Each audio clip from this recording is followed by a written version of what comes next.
Mirë se erdhe në botën ku askush nuk është i pafajshëm.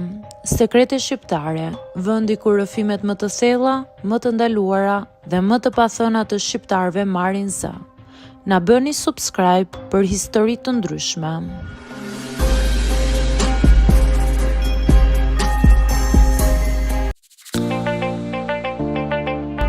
Jam 22 vjeçe dhe jetoj në fshat. Jeta këtu nuk është e lehtë, por është e sinqertë.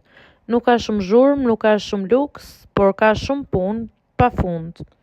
Çdo ditë e imja fillon herët. Zgjohem para se të dalë dielli, kur ajri është ende i ftohtë dhe gjithçka është në heshtje. Vesh rrobat e punës, lidh shamin dhe dal jashtë. Obori më pret çdo mëngjes njësoj, me balt, me erdheu, me zhurmën e kafshëve që presin të ushqehen. Kafshët janë bërë pjesë e jetës time më shumë se sa mendoja ndonjëherë. Kemi lop, pula, gomar dhe disa kafshë të tjerë që kërkojnë përkujdesje çdo ditë. Nuk ka pushim, nuk ka sot jam i lodhur, ato varen nga unë. Në fillim gjithçka e bënim bashkë me burrin tim. Zgjoheshim bashkë, dilnim në obor, ndanim punët, kishte lodhje, por kishte edhe një lloj harmonie. Flisnim gjatë punës, qeshnim për gjëra të vogla, ndanim çdo moment. Por me kalimin e kohës, kjo gjë ndryshoi. Ai filloi të merrej më shumë me punë jashtë shtëpisë. Dilte herët dhe kthehej vonë. Unë mbeta gjithnjë e më shumë e lidhur me fermën.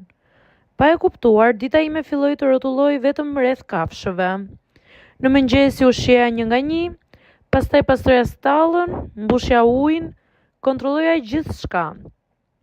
Në mes ditë përsëri bëja kontrollin e dytë. Në darkë e njëjta gjë.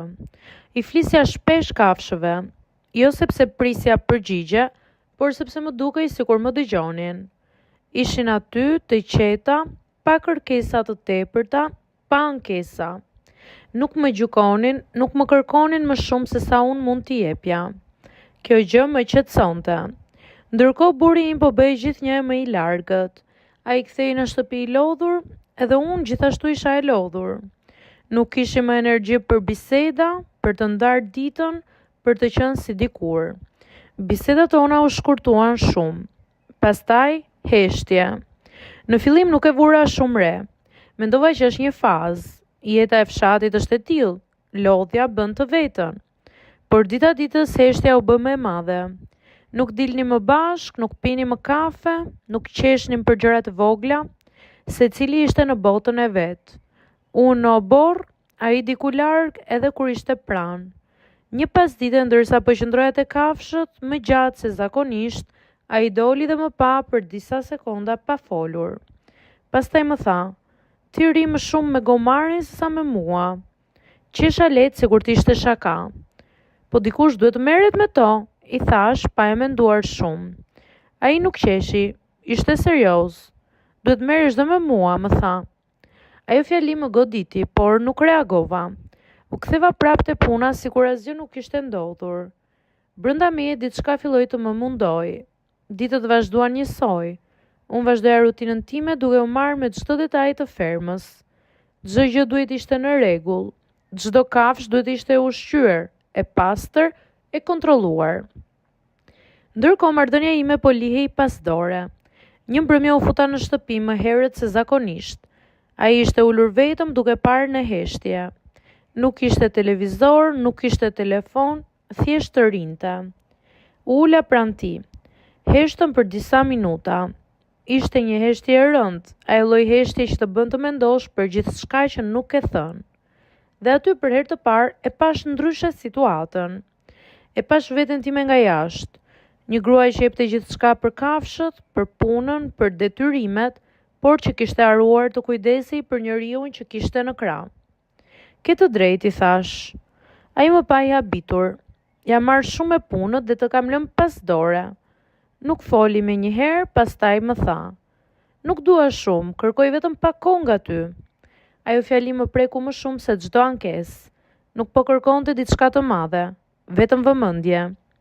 Atë natë nuk dola më jashtë. Qëndrova me të. Folëm gjatë për herë të parë pas shumë kohësh.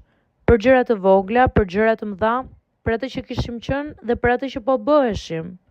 Nuk ishte e lehtë, por ishte e sinqert. Që nga ajo ditë nuk ndryshoi gjithçka me njëherë. Fillova të ndryshoj diçka të vogël çdo ditë. Lash punën më herët, u ula për të pirë kafe me të, e dëgjoja. Kuptova diçka të rëndësishme.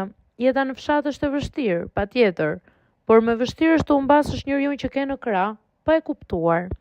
Dhe ndonjëherë duhet të ndalesh me zgjidh atij kaosi dhe lodhjeje për të kujtuar pse po e bën të gjithën këtë. Jo gjithçka që kërkon kujdes është më e rëndësishme se dashuria. Dashuria ka nevojë për kohë, për vëmendje, për prani, jo vetëm për sakrificën tënde. Mirë se erdhe në botën ku askush nuk është i pafajshëm. Sekrete shqiptare, vendi ku rrëfimet më të thella, më të ndaluara dhe më të pathëna të shqiptarëve marrin zë. Na bëni subscribe për histori të ndryshme.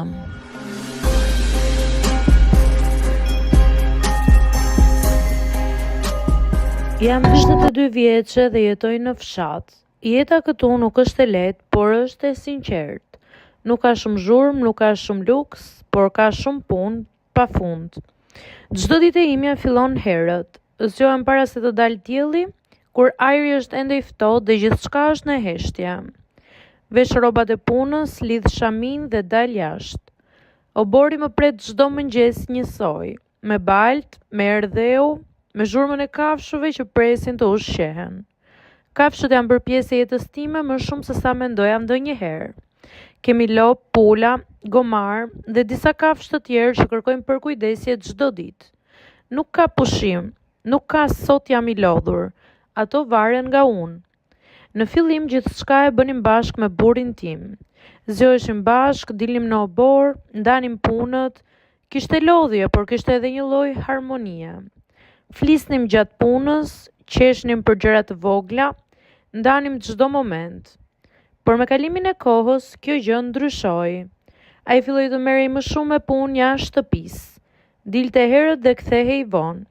Unë mbeta gjithnjë më shumë e lidhur me fermën. Pa e kuptuar, dita ime filloi të rrotulloj vetëm rreth kafshëve. Në mëngjes u ushqeja një nga një, pastaj pastroja stallën, mbushja ujin, kontrolloja gjithçka. Në mesditë përsëri bëja kontrollin e dytë. Në darkë e njëjta gjë. I flisja shpesh kafshëve, jo sepse prisja përgjigje, por sepse më dukej sikur më dëgjonin. Ishin aty të qeta, pa kërkesa të tepërta, pa ankesa. Nuk më gjykonin, nuk më kërkonin më shumë se sa unë mund t'i jepja.